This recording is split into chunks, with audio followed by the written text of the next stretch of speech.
Sungguh tak habis pikir, hampir 100 anggota Polri tersangkut kasus semata seorang jenderal yang menjadi dalang pembunuhan berencana. Bawahan yang tidak tahu apa-apa harus terseret dan kehilangan kehormatannya.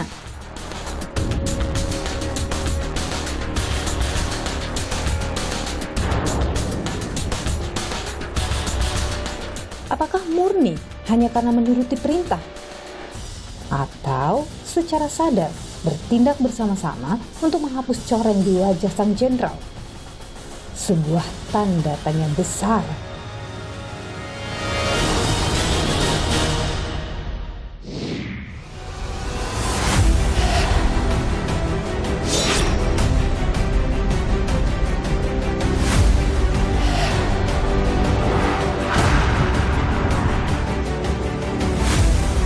Bahwa terdakwa Hendra Kurniawan SIK bersama-sama dengan saksi Ferdi Sambo SH SIK MH, saksi Arif Rahman Arifin SIK MH, saksi Cuk Putranto SIK, saksi Baikuni Wibowo SIK, saksi Agus Nurpatria Adipurnama SIK, saksi Irfan Widianto SH SIK dengan sengaja dan tanpa hak atau melawan hukum melakukan tindakan apapun mengakibatkan sistem elektronik menjadi tidak bekerja sebagaimana mestinya. Kalau kita lihat dakwaan itu, Irfan kemudian bersama-sama dengan Agus Nurpatria kan berada di Duren 3, berkeliling dan melakukan screening. Ini CCTV, ini yang kemudian mau diambil. Benar itu? Ya, itu Hendra kan yang penting-penting aja. Tanpa ada surat tugas, kemudian memilih CCTV untuk diambil.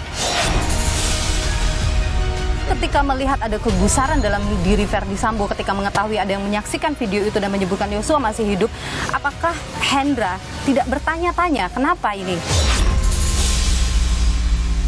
Saudara, saya sempat menghubungi istri Brigjen Hendra Kurniawan dan menanyakan terkait dengan apa yang sebenarnya terjadi yang mungkin diceritakan oleh Hendra Kurniawan kepada Sally, istrinya.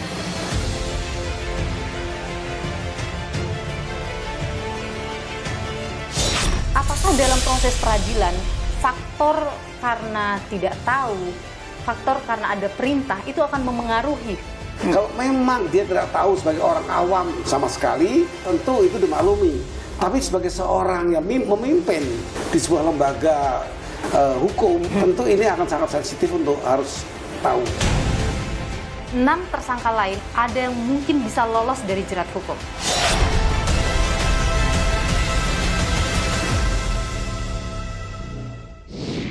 Saudara, peradilan atas perintangan penyidikan kasus pembunuhan Yosua Huta Barat mulai berjalan.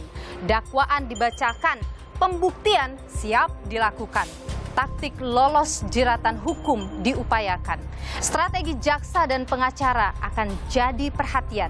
Namun yang jadi tanda tanya, dapatkah para terdakwa lolos dari perkara? Saya Diluh Puspa dalam Jerat Hukum Anak Buah Sambo.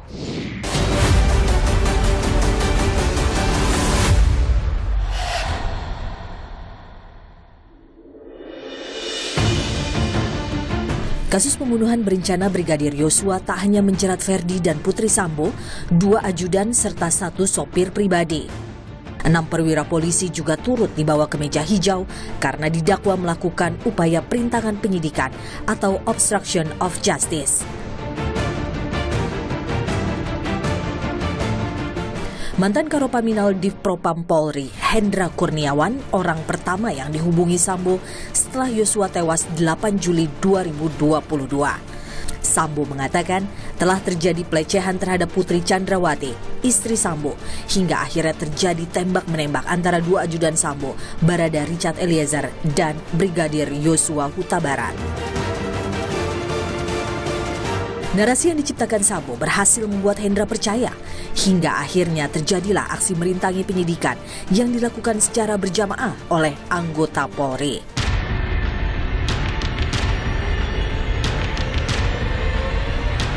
Imbasnya, sejak kasus bergulir, hampir 100 polisi diperiksa. 18 polisi telah menjalani sidang etik dan menerima berbagai sanksi, di antaranya pemecatan, penempatan khusus, dan demosi atau penurunan jabatan.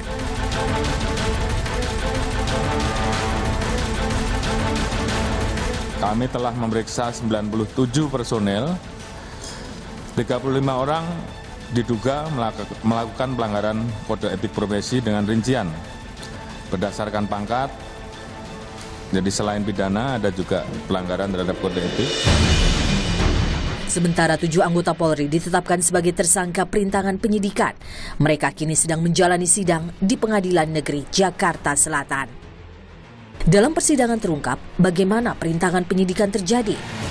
Awalnya Ferdi Sambo memerintahkan Hendra Kurniawan menghancurkan rekaman CCTV. Hendra kemudian menghubungi rekan-rekannya di Divpropam Polri menindaklanjuti perintah Sambo. Agus Nurpatria menelusuri keberadaan CCTV di sekitar tempat kejadian perkara. 20 CCTV ditemukan. Agus memastikan mana CCTV yang harus disembunyikan dan mana penyimpan rekaman yang harus diganti. Arif Rahman Arifin memastikan isi CCTV tidak tersebar. Arif merusak laptop berisi rekaman data CCTV. Cuk Putranto menerima dan menyimpan 3 DVR atau penyimpan rekaman CCTV. Baikuni Wibowo menggandakan dan menghapus data CCTV. Irfan Widianto peraih Adi Makayasa Akpol 2010 juga ikut terseret. Irfan menerima perintah dari Arif Cahya yang sebelumnya dihubungi Hendra terkait pengamanan CCTV di rumah Ferdi Sambo. Kemudian saksi Ferdi Sambo menyampaikan kepada terdakwa Hendra Kurniawan SIK, "Hendra, kamu cek nanti itu adik-adik, pastikan semuanya beres." Kemudian saksi Ferdi Sambo mengeluarkan air mata. Dan terdakwa Hendra Kurniawan SIK berkata, "Sudah Rif, kita percaya saja." Tanpa tahu apa yang terjadi, para anak buah Sambo lakukan aksi menutupi kasus pembunuhan Yosua. Ikut perintah atasan jadi alasan. Ada apa di baliknya? Niluh cari jawaban.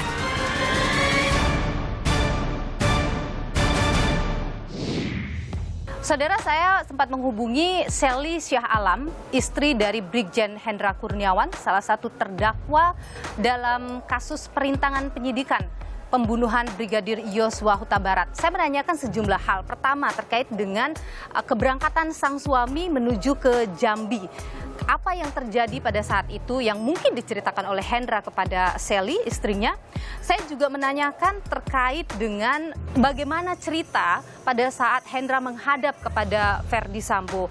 Apakah Hendra mengetahui pada saat itu bahwa itu adalah sebuah kebohongan yang diceritakan oleh Ferdi Sambo soal pelecehan di Duren 3? Termasuk juga apa reaksi Hendra ketika mengetahui bahwa skenario itu palsu? Saat Hendra memang disebutkan oleh JPU menghadap kepada Ferdi Sambo dan mengatakan dalam video CCTV terlihat Yosua pada saat itu masih hidup. Saya juga menanyakan mengapa Hendra bisa masuk dalam skenario Sambo itu dan dalam tanda kutip tidak melapor ke atasan lebih tinggi mungkin terkait dengan kebohongan itu. Ini saya tanyakan pada Sally, namun sayang sekali Sally tidak berkenan memberikan jawaban kepada saya, meskipun ia memberikan penjabaran sejumlah hal, tapi ia tidak berkenan untuk dikutip jawaban tersebut, sehingga saya tidak bisa menampilkan karena sekali lagi saya ada kode etik tentu dalam jurnalisme bahwa harus menghormati apapun keputusan dari para narasumber saya.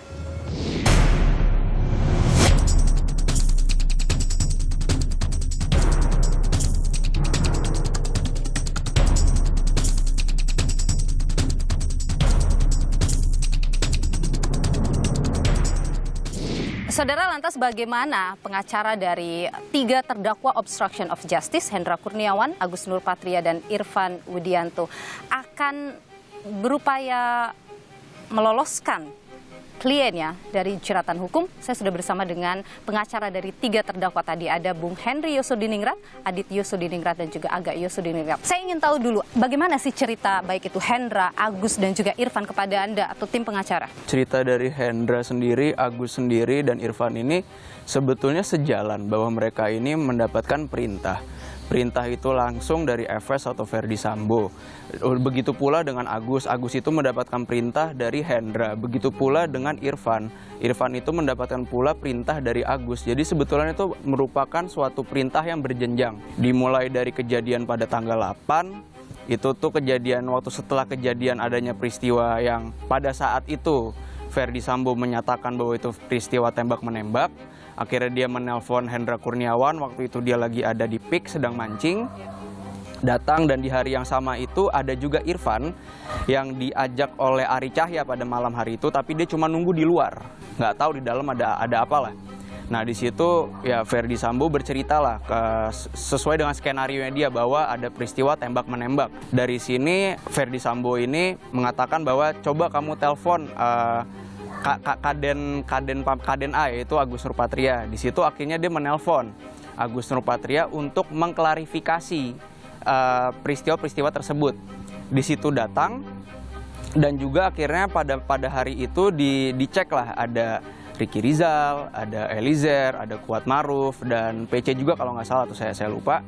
Dan yang disampaikan itu pula sama dengan persis versi yang apa disampaikan oleh Sambo. Itu yang membuat Hendra percaya dengan cerita itu? Nggak cuma Hendra, semua yang ke bawah-bawahnya itu akhirnya. Malah ke atasnya juga? Iya, malah ke atasnya juga. Ini agak lompat mungkin hari besoknya apa saya lupa, tapi itu juga ada di dakwaan bahwa Ferdi Sambo ini telah menghadap ke pimpinan. Dan pimpinan itu pun menanyakan kepada Ferdi Sambo kan, kamu nembak nggak, Mbo?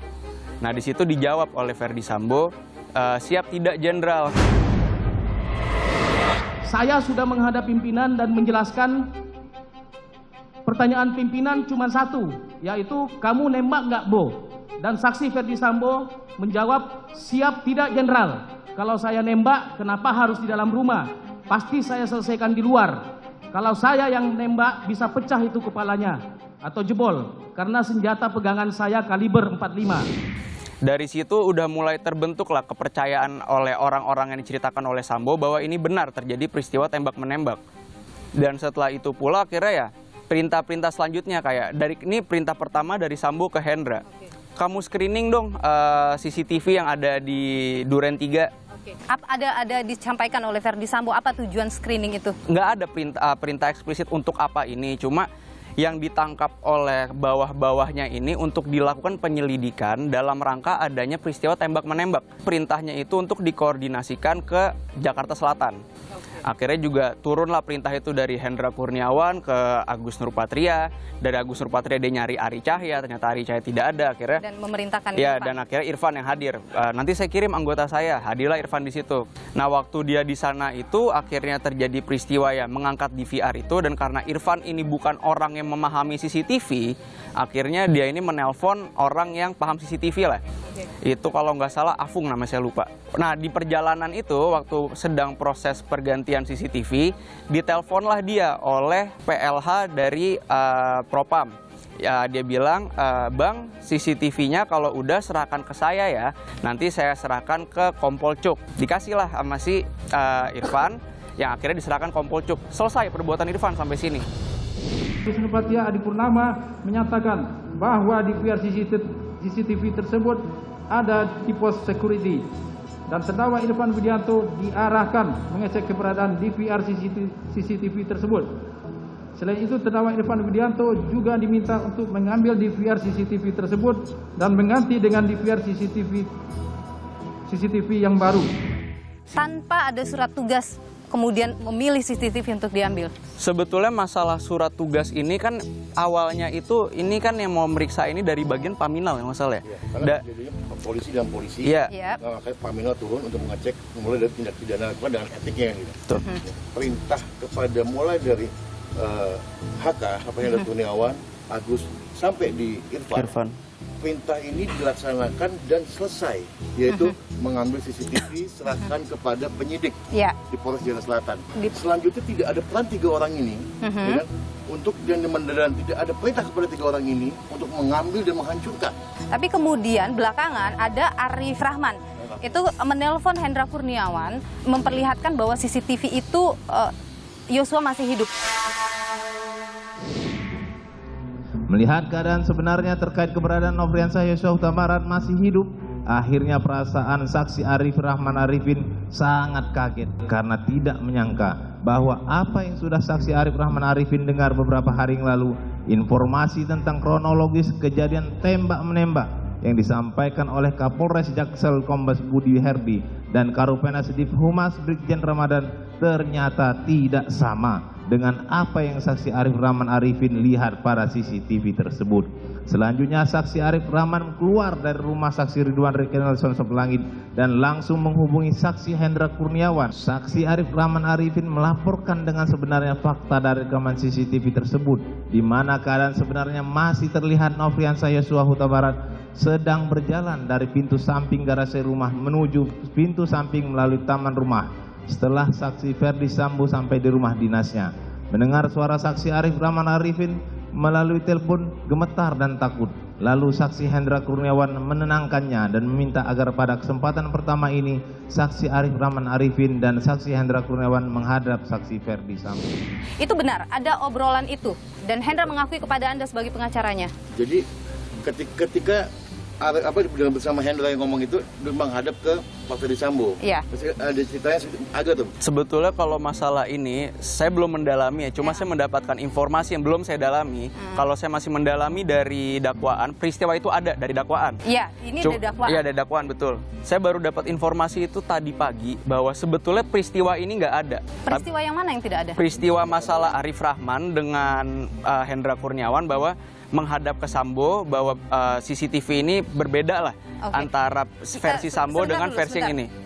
Yang tidak ada Arif Rahman menelpon Hendra atau Arif Rahman dan Hendra bertemu dengan Ferdi Sambo. Ini yang tadi saya bilang, saya baru dapat info ini tadi pagi dan saya belum berani lah saya mengeluarkan statement sekarang. Mungkin akan saya dalami lagi karena saya dapat info ini juga dari kita kan lawyer kan tim ya. Dapat info, Bang, sebetulnya ini nggak ada. Nah, sampai sekarang kan saya belum ketemu lagi dengan Hendra. Mungkin ini bisa saya perdalam lagi. Ferdi Sambo terlihat tegang dan marah saat mengetahui rekaman CCTV disaksikan bawahannya, kemudian memerintahkan agar rekaman itu dihapus. Ferdi Sambo mengatakan, kamu musnahkan dan hapus semuanya. Saksi Ferdi Sambo menjelaskan dengan wajah tegang dan marah. Kemudian saksi Ferdi Sambo meminta saksi Arif Rahman Arifin untuk menghapus dan memusnahkan file tersebut dengan kalimat, kamu musnahkan dan hapus semuanya. Kemudian saksi Ferdi Sambo menyampaikan kepada terdakwa Hendra Kurniawan SIK, Hendra, kamu cek, nanti itu adik-adik. Pastikan semuanya beres. Ketika melihat ada kegusaran dalam diri Ferdi Sambo ketika mengetahui ada yang menyaksikan video itu dan menyebutkan Yosua masih hidup, apakah Hendra tidak bertanya-tanya kenapa ini? Atau mencari tahu? Masalah ini sebetulnya psikologis, bisa dibilang dari psikologis. Kayak yang namanya Hendra Kurniawan ini lulus Akpol tahun 95. Sekarang udah tahun 2022, berarti ada sekitar 27 tahun dia udah jadi polisi. Sudah ditanamkan dalam diri dia sejak dia lulus pendidikan, bahkan sejak pendidikan awal, 4 tahun sebelumnya mungkin ya, 91. Yang namanya hubungan antara junior dan senior itu sangatlah ketat, sangatlah kuat gitu. Reaksi seseorang atau anggota polisi itu sudah terbentuk dari awal bahwa perintah atasan itu atau yang namanya senior itu tuh ya udah, ini tuh hierarkinya tuh sangat kuat bagi mereka. Tapi kalau kita melihat sebenarnya dalam peraturan Kapolri nomor 14 tahun 2011 tentang kode etik profesi kepolisian, setiap anggota Polri yang berkedudukan sebagai bawahan wajib menolak perintah atasan yang bertentangan dengan norma hukum, norma agama, dan norma kesusilaan. Kenapa kebiasaan itu bisa mengalahkan sebuah kode etik? Yang wajib untuk menolak itu kan yang bertentangan dengan norma hukum, bertentangan dengan ini. Perintah itu tidak ada satupun yang bertentangan dengan norma hukum. Bahwa terdakwa Hendra Kurniawan SIK bersama-sama dengan saksi Ferdi Sambo SH SIK MH, saksi Arif Rahman Arifin SIK MH, saksi Cuk Putranto SIK, saksi Baikuni Wibowo SIK, saksi Agus Nurpatria Adipurnama SIK, saksi Irfan Widianto SH SIK, masing-masing dalam berkas perkara terpisah. Mereka yang melakukan, yang menyuruh melakukan, dan yang turut serta melakukan perbuatan dengan sengaja dan tanpa hak atau melawan hukum, melakukan tindakan apapun yang berakibat terganggunya sistem elektronik dan atau mengakibatkan sistem elektronik menjadi tidak bekerja sebagaimana mestinya. Apa pembelaan Anda terhadap klien Anda? Pembelaan itu nanti, yang sekarang kan saksi-saksi belum diperiksa. Ya, kemudian yang akan saya lakukan bukan untuk memutihkan sesuatu yang hitam atau menghitamkan sesuatu yang putih, tapi untuk mendudukkan segala sesuatunya sesuai dengan fakta, sesuai dengan secara proporsional. Jadi kalau orang bersalah ya salah. Tapi kalau memang tidak bersalah dia nggak boleh dihukum. Dalam obstruction of justice, klien Anda dalam posisi yang? Ya, terkait dengan obstruction of justice itu kita harus membuktikan apakah benar terbukti secara sah dan meyakinkan bahwa mereka telah melakukan perbuatan dengan sengaja, menghilangkan, menghalangi, ya. Nah sekarang kita lihat nanti, pertama perbuatan yang didakwakan apa saja. Nah, setelah itu apakah perbuatan ini terbukti atau tidak. Kalau perbuatannya terbukti, apakah memenuhi rumusan unsur dari pasal yang didakwakan atau tidak. Semua klien yang saya pegang itu, semua pasal dari dakwaan itu ada unsur yang sangat esensial, yaitu unsur dengan maksud. Prinsip hukum itu apabila salah satu unsur tidak terbukti, tidak terpenuhi, maka ya terdakwa harus dibebaskan dari segala dakwaan dan tuntutan hukuman. Anda bertiga berkeyakinan bahwa ketiga klien Anda akan lolos dari semua dakwaan? Ya, kami nggak boleh mendahului. Ya, kita lihat aja nanti. Oke. Itu aja. You do my best. Nanti kan semua juga akan terbukti lah ntar di persidangan apa yang ini. Sidang ini terbuka, ya. Kita harapkan teman-teman media juga dalam, apalagi live kan, masyarakat bisa menilai gitu kan. Tapi jangan dipelintir-pelintir lah. Ini sebenarnya adalah salah satu ruang untuk menjawab pertanyaan-pertanyaan publik yang muncul terkait dengan posisi dari ketiga klien Anda tentu dalam peristiwa ini. Terima kasih Bung Henry Yosodiningrat, Bung Adit Yosodiningrat dan Aga Yosodiningrat sudah memberikan informasi di program Niluh. Sehat selalu. Terima kasih.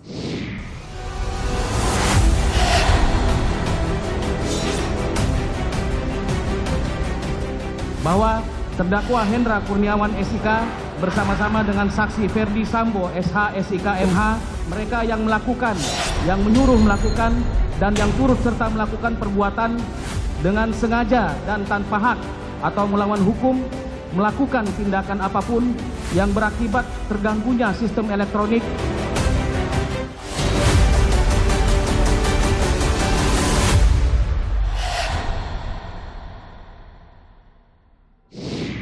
Dan saudara, saya sudah berada di kawasan Jakarta Pusat. Saya akan bertemu dengan Profesor Gayus Lumbun, mantan Hakim Agung, untuk mengetahui lebih banyak soal potensi dari ketujuh terdakwa dalam kasus obstruction of justice ini.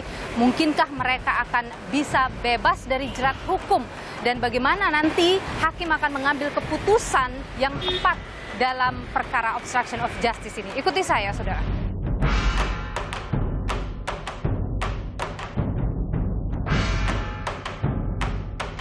Halo Prof, apa kabar? Baik.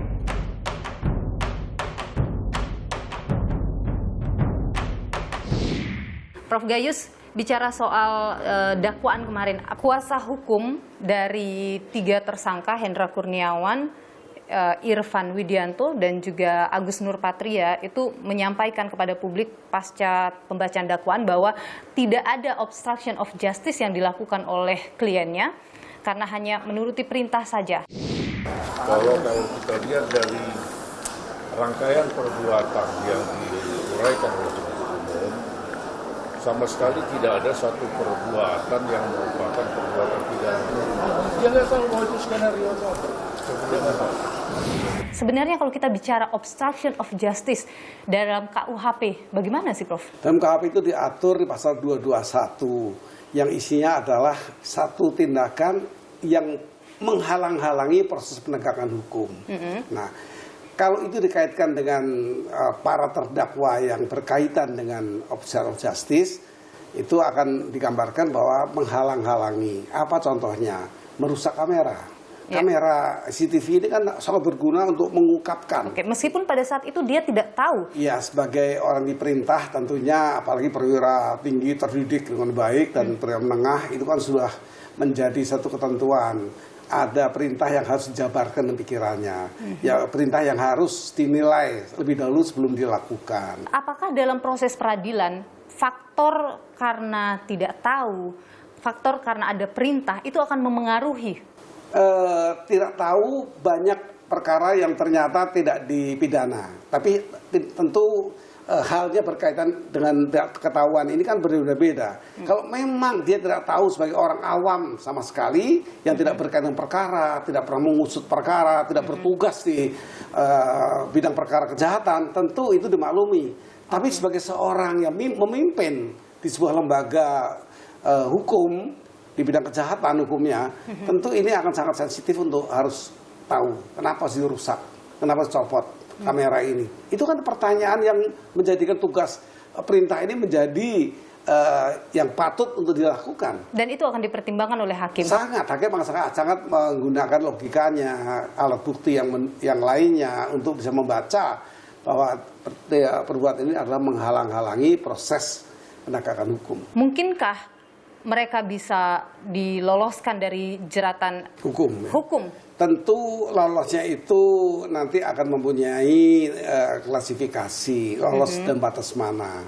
Kalau lolos dari Yunto pasal 55 sangat mungkin, karena memang dia tidak bersama-sama melakukan untuk obstruction of justice ini.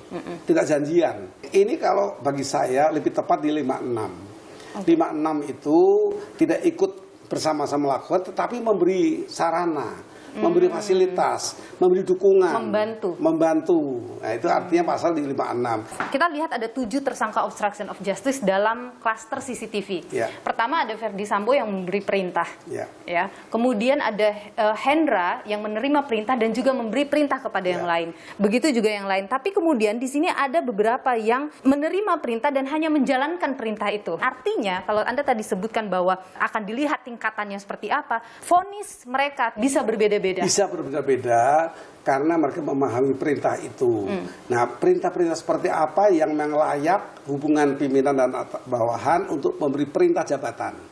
Itu diatur di pasal 51. Perintah jabatan itu memang tidak bisa dikenakan hukuman. Tetapi kan tidak berdiri seperti itu saja. Tidak letterlock, tidak itu bunyinya lalu itu dilaksanakan, tidak. Tentu mengukur perintah jabatan seperti apa yang layak dilakukan. Nah, misalnya dia seorang polisi, tentu sangat peka, apalagi pangkatnya sudah cukup tinggi. Dia peka untuk apa ya? Kok saya diperintah merusak, untuk mencopot, untuk menghancurkan, bahkan untuk merakit kembali dan sebagainya. Itu diungkapkan. Nah, itu tentu menjadi perhitungan hakim. Sesuai tingkatan. Ketika di perintah terakhir itu memang betul-betul dia tidak tahu, ya dia tentu dengan kadar yang berbeda. Tetapi untuk perintah yang cukup mempunyai pengalaman sampai pangkat tertentu, itu tentu hakim juga akan menyadari. Nah, polisi kan bukan pekerjaannya membongkar kamera. Kalau terjadi perintah itu, Anda bisa bertanya, untuk apa perintah ini dimintakan? Anda merasa ada yang mungkin bisa lolos dari jerat hukum? Kalaupun ada, itu orang yang betul-betul melakukan perintah jabatan yang tidak mau tahu yang lain. Ya, itu termasuk orang yang tidak ada perhatian dalam jabatannya atau dalam profesinya, dalam kehidupannya. Baru bisa dapat bebas. Artinya dari 6 itu Anda yakin tidak akan lolos dari? Dapat dikatakan hampir semua akan terjaring gitu. Kenapa? Sebagai polisi seluruhnya, bahkan perwira menengah, perwira tinggi, dia mesti tahu kalau dia diminta merusak sebuah alat yang sangat berguna untuk membaca kisah itu seperti apa di tempat itu tentu kepekaan di jabatan itu akan memberikan pikirannya menentukan lakukan apa tidak dilakukan. Baik, adu strategi tentu nanti jaksa dan juga pengacara terkait dengan pembuktian terhadap obstruction of justice di pengadilan kita akan nantikan, termasuk juga vonis yang akan diberikan oleh para hakim juga akan menjadi perhatian publik. Prof. Gayus Lumbun, terima kasih atas waktunya bersama dengan Niluh. Sehat selalu, Prof. Terima kasih. Saudara, kasus pembunuhan Brigadir Yosua Huta Barat memang begitu menarik perhatian masyarakat. Bukan hanya karena dilakukan oleh seorang jenderal bintang 2 yang juga merupakan atasan langsung dari Brigadir Yosua Huta Barat, tapi juga karena kasus ini melibatkan begitu banyak anggota Polri. 97 anggota Polri diperiksa dalam kasus ini. Puluhan diantaranya dipastikan terlibat dalam obstruction of justice alias menghalangi penyidikan kasus ini. Dan saudara, ada 3 klaster yang disebutkan oleh Polri dalam kasus penghalangan penyidikan. Yang pertama adalah klaster merusak CCTV atau menghilangkan barang bukti CCTV. Kemudian klaster berikutnya adalah menghalangi penyidikan di TKP, tempat kejadian perkara. Dan yang ketiga, saudara, adalah klaster ketidakprofesionalan dalam menangani perkara pembunuhan Brigadir Yosua Huta Barat. Klaster yang pertama yaitu menghilangkan barang bukti CCTV, ini yang sudah masuk dalam proses hukum. Ada 7 orang tersangka yang kemudian sudah menjalani sidang perdana dan bersiap untuk melakukan sidang pembuktian. Dan saudara, 2 klaster lain sampai saat ini masih belum disampaikan oleh Polri siapa saja yang menjadi tersangka. Dan saudara, untuk mengulik dan menanyakan lebih jauh soal mengapa bisa begitu banyak anggota Polri yang terlibat dalam kasus pembunuhan Yosua Huta Barat ini, termasuk juga apakah setiap anggota Polri benar-benar harus manut pada perintah atasan. Kita tanyakan pada penasehat ahli Kapolri, Irjen Pol Purnawirawan Arianto Sutadi. Sehat selalu, Pak Arianto. Ada banyak sekali puluhan polisi terlibat dalam kasus ini. Kenapa bisa, Pak? Ini contoh ya, bahwa di antara polisi-polisi itu di dalam menegakkan penyidikan itu, kadang-kadang ada juga yang betul baik gitu, tapi ada juga yang menyimpang-nyimpang dikit. Anda mau mengatakan bahwa ini bukan satu-satunya ada proses-proses seperti ini dalam penyidikan polisi? Kasus ini tidak menunjukkan bahwa ini adalah standar polisi seluruhnya, bukan. Ya. Tapi kasus kejahatan yang atau penyimpangan seperti ini bukan satu-satunya, pasti banyak lagi kasus yang lain, yang kecil-kecil tapi selama ini tidak terekspos. Dan itu kemudian seharusnya tidak boleh ada juga ya, Pak Arianto ya? Ya idealnya nggak boleh, tapi kan kita tadi kembali, polisi tetap jadi manusia juga kan. Makanya itu polisi, pimpinan polisi harus terus mengawasi ya.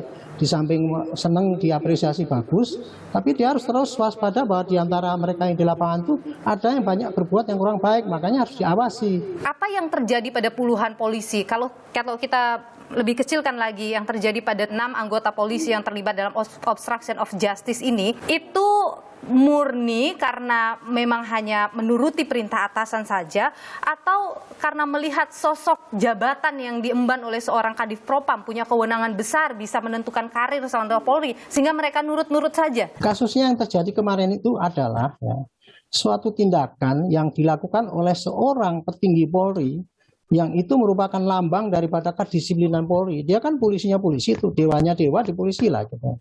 Idealnya kan dia harus berbuat yang baik ya itu. Tapi ternyata kemarin tuh dia berbuat khilaf. Sayangnya setelah membunuh itu dia tidak jantan. Dia ingin menghilangkan jejak. Nah, menghilangkan jejaknya itu dia menggunakan panggil anggota-anggota yang loyalis. Jadi ini adalah soal kedekatan saja? Ya, yang dikerahkan itu karena kedekatan. Bukan karena secara formal dia bawah dia. Yang juga jadi perhatian Pak Arianto adalah salah satu anggota Polri yang meraih Hadiah Makayasa 2010 sebagai lulusan terbaik Akpol 2010, Irfan Widianto. Dia kan diperintahkan untuk mengambil CCTV dan itu tanpa surat tugas, tapi dia tetap melakukannya. Kok bisa gitu? Nah, gini, tadinya dia ketika disuruh ngambil CCTV itu kan, dia nggak ngerti. Oh, itu mungkin untuk pengamanan kan gitu kan, perintahnya begitu. Karena pengaruhnya sangat besar pada saat itu gitu. Apakah di dalam internal Polri hal-hal begitu memang tidak bisa ditolak begitu? Aturan mengenai kode etik polisi, kalau dulu kan kita kan mewarisi dari ABRI ya. Di dalam ABRI itu polisi pun, saya dulu AKABRI ya, begitu masuk gitu, yang dididik adalah patuh pada pimpinan, patuh pada atasan, patuh pada disiplin. Disuruh tidak boleh menolak. Tapi setelah polisi itu lepas daripada ABRI, ada kode etik baru. Jadi bunyinya gini, seorang bawahan harus taat pada atasan. Atasan harus memberikan contoh-contoh pada bawahan. Tetapi di pasal berikutnya, di pasal 7, kalau saya pasalnya nggak hafal persisnya, ada bawahan boleh menolak perintah atasan yang melanggar hukum di luar batas kewenangannya, itu boleh menolak. Nah, kemarin itu yang terjadi adalah situasi lingkungan di situ tuh tidak memungkinkan dia untuk menolak. Apakah kemudian dengan klaster kesalahan seperti yang dilakukan oleh Irfan Widianto itu pantas untuk dipecat? Saya tidak mengatakan itu pantas atau tidak ya. Karena di dalam kode etik itu sendiri ya, itu tidak diatur seperti kalau pidana itu. Bunyinya cuman anggota polisi boleh begini, yang dilarang begini. Udah titik gitu toh. Kemudian di dalam hukuman itu dibagi menjadi 5. 1, dinyatakan sebagai berbuat tercela. 2, menyampaikan permintaan maaf. 3, hukuman ditempatkan di kurungan 30 hari atau apa itu. Kemudian dinyatakan sebagai demosi sekian bulan dan di PTDH. Bunyinya cuma gitu toh. Di kode etik itu meskipun sudah diputus gitu ya. Nanti itu masih bisa dikoreksi dengan adanya PK. PK itu adalah peninjauan kembali yang dilakukan oleh Kapolri setelah 3 tahun Apabila terdapat bukti-bukti yang waktu itu belum diinikan, itu bisa dikoreksi itu. Apa pelajaran penting yang bisa diambil oleh institusi Polri dalam kasus ini? Polisi introspeksi bahwa dirinya banyak sekali yang masih kurang, dan hal yang faktor yang membuat kurang bagus itu kalau menurut saya masih ada budaya di lingkungan polisi yang perilaku koruptif, kedua perilaku hedonis, dan tiga perilaku ada setoran, itu sistem-sistem pengumpulan dana-dana itu dari uang-uang pungli dan sebagainya itu, itulah yang bikin polisi itu selama ini sebenarnya kurang baik. Nah ini sekarang semangat besar bersih-bersih itu harus dimulai dari polisi sendiri, tapi juga didorong dari pengawasan luar, yaitu pengawasan masyarakat, dan juga ada instansi yang mestinya bisa mengoreksi apabila ada polisi. Juga. Ya, Kompolnas sekarang ini merupakan satu-satunya lembaga yang mengawasi kinerja polisi. Tetapi sayangnya kalau kita lihat rumusan tugas Kompolnas itu tidak terlalu menggigit. Nah, mestinya Kompolnas itu juga punya kewenangan seperti di negara lain ya. Negara lain itu ada yang mengawasi badan, apabila ada polisi yang melanggar, itu dia tangani itu sehingga dikoreksi dan bisa diperbaiki. Anda mengusulkan agar Kompolnas punya kewenangan itu? Iya, diperkuat untuk itu. Baik, ya. Terima kasih Irjen Pol Purnawirawan Arianto Sutadi, penasehat ahli Kapolri. Sehat selalu, Pak. Amin, terima kasih.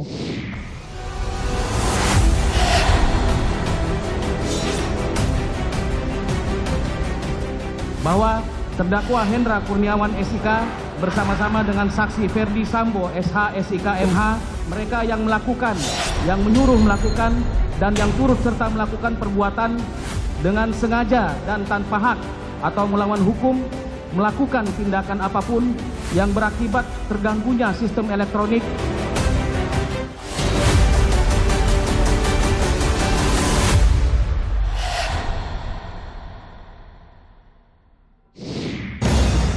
Sidang kasus perintangan penyidikan pembunuhan Brigadir Yosua sedang berjalan. Dalam persidangan terungkap bagaimana Ferdi Sambo yang saat itu menjabat Kepala Divisi Profesi dan Pengamanan Div Propam Polri membuat skenario palsu menutupi kasus pembunuhan Brigadir Yosua. Hal ini lantas membuat anak buah Sambo dan puluhan polisi lainnya terjerat hukum. Dengan sengaja mematahkan laptop tersebut dengan kedua tangannya dan menjadi beberapa bagian. Kamu kan sudah tahu apa yang terjadi dengan mbakmu. Kemudian saksi Ferdi Sambo mengeluarkan air mata. Dan terdakwa Hendra Kurniawan SIK berkata, "Sudah Rif, kita percaya saja." Namun terdakwa Hendra Kurniawan SIK malah turut serta bersepakat dengan saksi Ferdi Sambo dan menyampaikan kepada saksi Arif Rahman Arifin, "Sudah Rif, kita percaya saja." Perkataan tersebut seharusnya tidak diikuti oleh terdakwa Hendra Kurniawan. Perkataan tersebut seharusnya tidak diikuti oleh Hendra Kurniawan karena merupakan kebohongan saksi Ferdi Sambo yang menyesatkan para pihak yang lain dan tidak perlu menindaklanjutinya dengan tindakan yang menghilangkan DVR CCTV. Sejak kasus bergulir, 18 polisi telah menjalani sidang etik.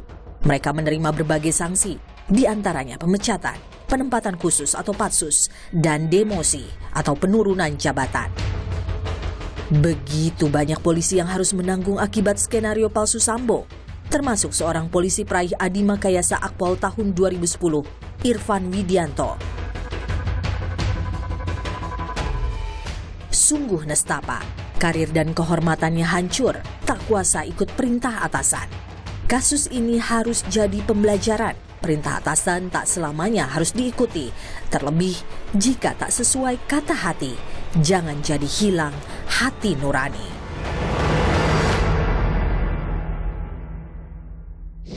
Saudara, menuruti perintah atasan adalah hal yang wajar dilakukan. Namun tak bisa dimungkiri, perintah tak selamanya benar. Hati nurani harusnya mempertanyakan apakah pantas melakukannya. Apa yang terjadi harus jadi pelajaran besar, tak hanya bagi institusi Polri, tapi seluruh anggota, agar marwah Polri bisa terus terjaga. Saya Diluh Puspa, terima kasih, sampai jumpa.